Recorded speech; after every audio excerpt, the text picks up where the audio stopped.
Got a Goring Gambit on the board. Oh, yeah. Goring accepted. Does he have prep? Does he have the preparation? So we got the Goring accepted. Let's put on the glasses. Gambit glasses on for the Gambits. Like a Danish, but better. I played knight here, and then I Danished my pawns. Right? So that way, they don't have the easy resource d5 that you typically do have in the Danish, because now pawn takes as a tempo on the knight. So how are you getting your king out of the middle is the big question. If you play just bishop out anywhere right now, I'll play e5, and I'll cause a lot of problems for this knight. Where are you going? If you play d6, so that there's no e5, then I will play a move like queen b3. So my opponent here plays d5 as if it were a Danish. It's a good resource for black if you just play e4, e5, d4, takes, and c3, then you have this resource. But I include these moves so that after I take here, the knight is hanging. And now black is not able to make progress towards castling in this position. That's why the Goring is an improved version of the Danish.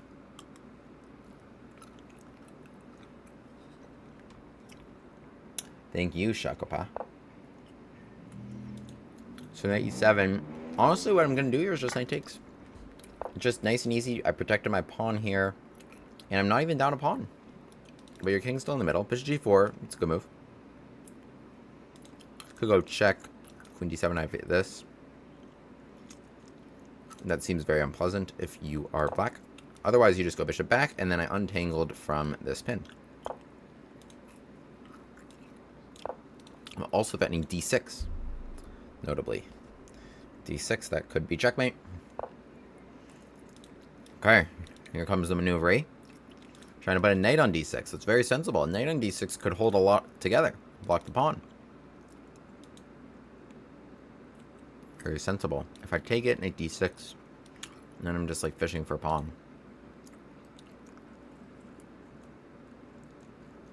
So what to do? Probably bishop f4. Well, then knight d6. Let's say I go check, bishop e7. Let's say I take it, cd6.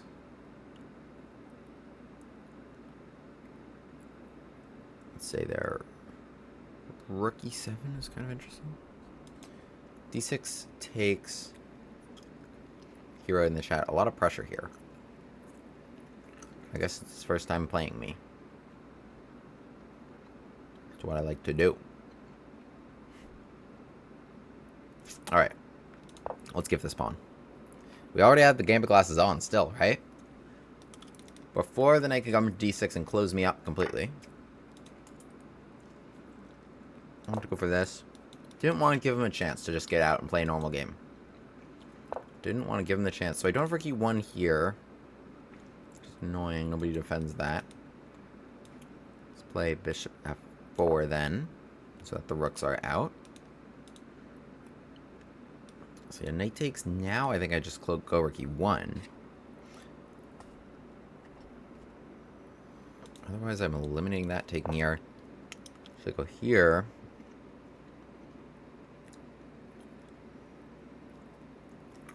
Okay.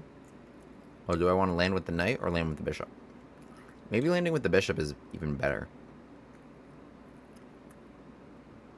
No. Yeah, okay. Land with the bishop. We keep the king in the middle. Both pieces would have kept the king in the middle, actually. Both pieces would have done a great job. Hate to see either of them go. But now we've got him nice and trapped in the middle. Not even down a pawn. Rook e1 coming. And just some bishop move.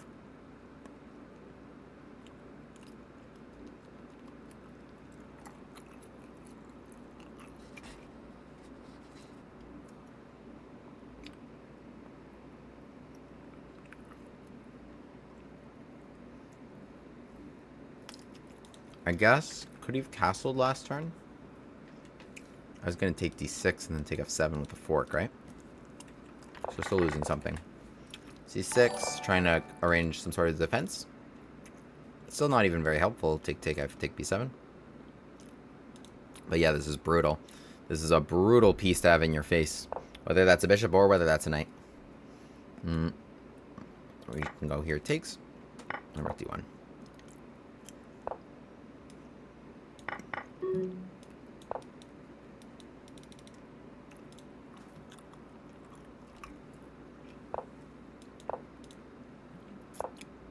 I'm not sure this was actually that great, but...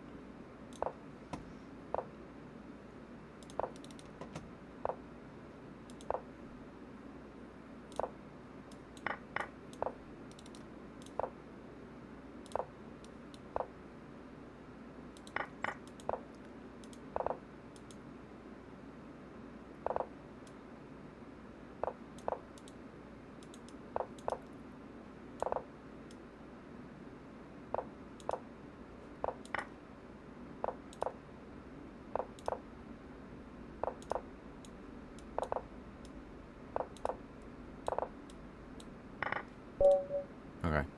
All right, GG, GG.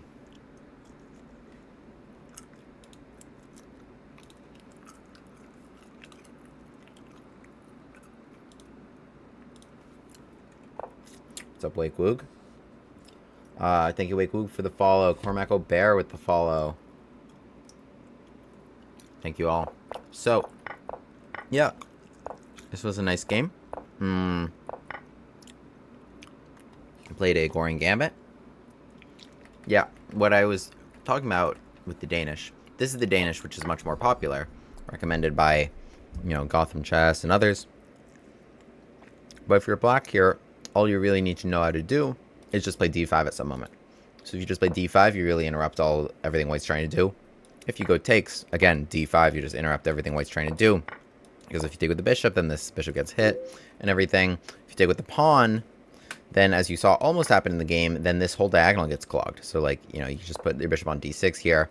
This diagonal is kind of everything for white, and black is totally fine. So d5 is always like a bailout option, but in the Goring, it's not really, because now your knight's already on c6. I'm playing knight I include these moves, knight f3, knight c6, technically defending this pawn. Now I did takes in here, so that this move is always very useful for me. Always you're going knight f3 in the Danish Gambit. But here, this is better. So now the knight is hit, and they were struggling to find a square. So knight e7, I just ate this pawn. Bishop g4, I go check. Bishop back, we come here. So yeah, I mean, this was just pretty simple from here, right? We just played simple chess. I could have played rook e1 here, keeping this pawn in limbo. I guess that was slightly better. In the game, I just go knight takes c3, protect the pawn. Bishop g4, and then a nice little way to untangle from the pin. I go check. Instead of queen d7, I have bishop b5 here. So now the bishop needs to come back to d7 and queen b3. Which I thought here was extremely effective, because d6 in here was going to be my next couple moves. I was imagining just like knight here to create something, but now here I have d6 and coming bishop f7. In the game, knight c8, which was a really nice move by my opponent. So knight c8, and now if you're not careful here, like you just do like la-di-da-di-da, and you're white, here, right? Well, then they castle. I mean, okay, you're still better here, but they made everything solid. So I play your d6, best move, gambiting that pawn before the knight comes there. So now I have knight g5. So now we're still cooking along here. So my opponent could have taken, but now after takes here, I'm hitting f7. There's no real easy way to defend it. You haven't moved this bishop yet, so you don't have castle for the rook to defend. So queen e7, let's say bishop f4. You can't castle that way either, because that's checkmate. So rook e1's coming. You don't really have bishop e6 as a blocking square either. So just not pleasant all the way around. You just don't have the development. Your king is stuck in the middle, and I've torn open the middle. So queen e7 tried here, but now, yeah, bishop f4 as mentioned, which develops this bishop in style and coordinates the rooks to come to e1 for a big threat. So knight takes c4 here. Yeah, wouldn't have really changed much. It's the same position actually we just looked at. So bishop f4, bishop e6 tried, but yeah, now either capture was nice, and this position now, yeah, just losing for black, but defended valiantly. Yeah, I mean, there was nothing to do. You're stuck in the middle as my rooks just pour into the middle of the board. It's not going to end well. So yeah, we win the queen and convert this endgame. Yeah, play the Goring Gambit, e4, e5, and f3, d4. So include these moves like as if you're playing a Scotch. Now c3 and now bishop c4. If you're a fan of the Danish, this is just the Danish but better. So like if they go with like c takes b2, for instance, you have these nice diagonals. Let's say check knight c3. Here, there's all of these fun lines. Even if they're able to make it out, you have like these moves like knight d5. Lots of pressure here on f6, for example. So pawn takes d5. And other good resources here, like queen d4 can just be checkmate, for instance, if you're pinning this pawn. So or like winning this bishop or something cool. all sorts of good stuff all the way around.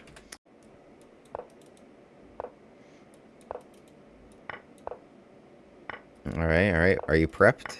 Are you prepared? I like it. He is prepared. He's rattling off all these moves. He took 2 pawns out of the Goring Gambit. He took this pawn, took, before I got it.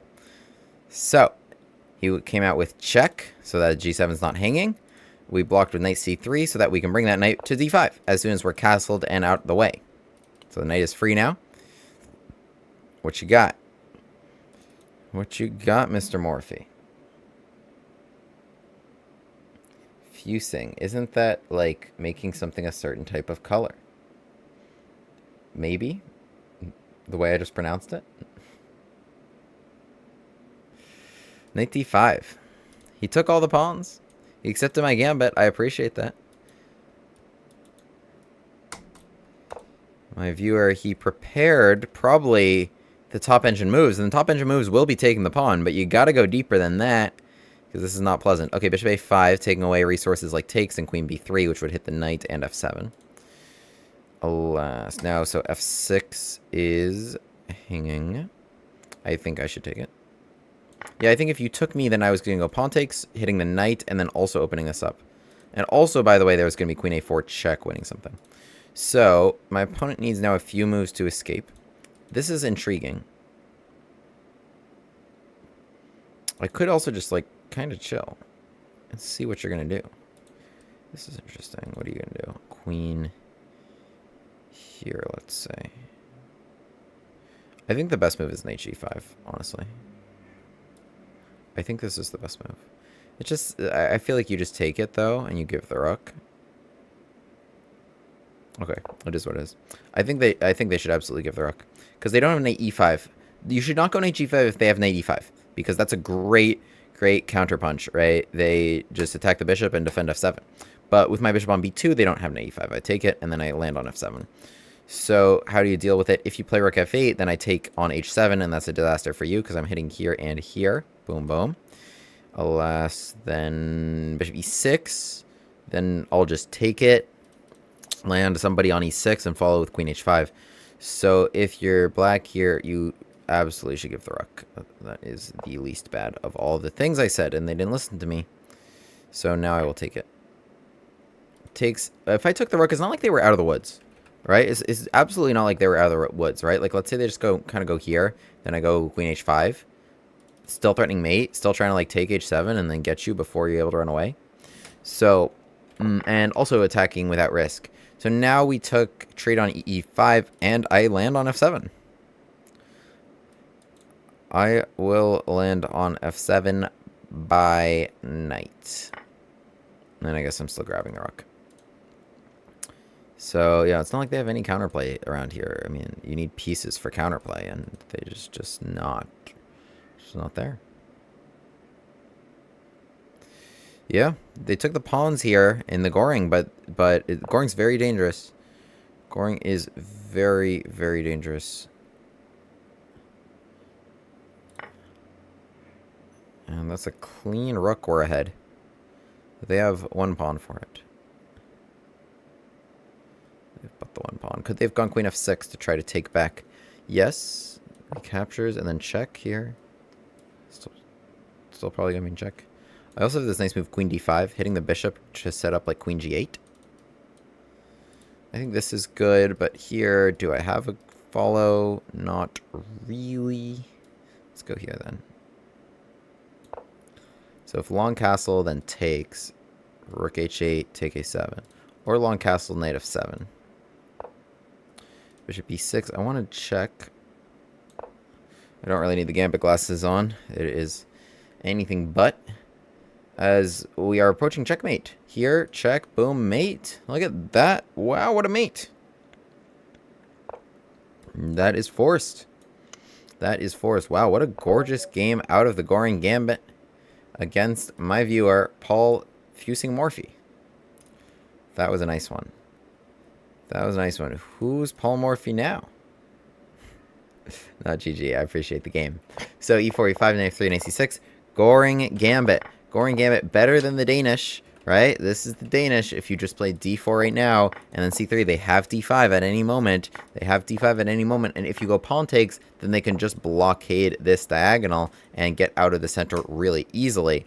Alas, when we play knight f3, attacking e5, d4 takes c3. Now they take it. They keep eating my pawns. Here, what is ordinarily an excellent resource for black, which is d5, just to try to block some diagonals. Now I go pawn takes, hitting the knight.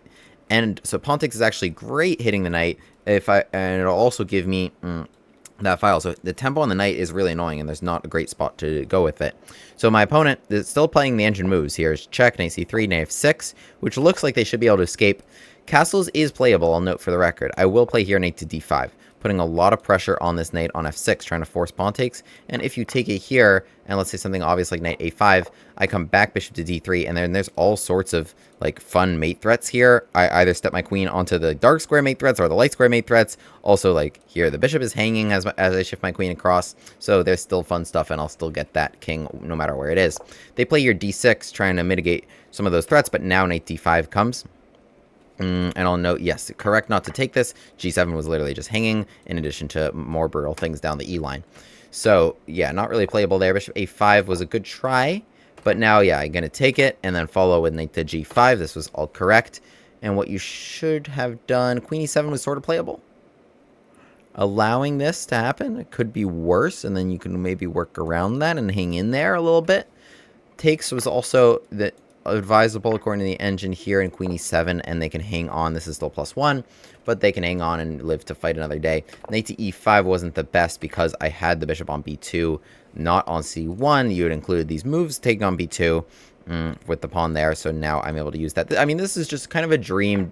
This is the game every Danish player dreams of, but I literally just have it, and then this checkmating sequence was nice. Hitting the bishop, check, check, mate here. That's a pretty brilliant one, but it's just a good version to do it like this. You need to play knight f3 anyway, and them playing knight c6 is actually not directly helpful for them castling. So we get the Danish Gambit fun stuff, queen b3, hitting f7, except with its own Goring twist on it. William Grave, the Gambit man, takes his seat at the board. E4, E5, knight f3, bishop c5. The Bushcast Gambit on the board. On with the Gambit classes.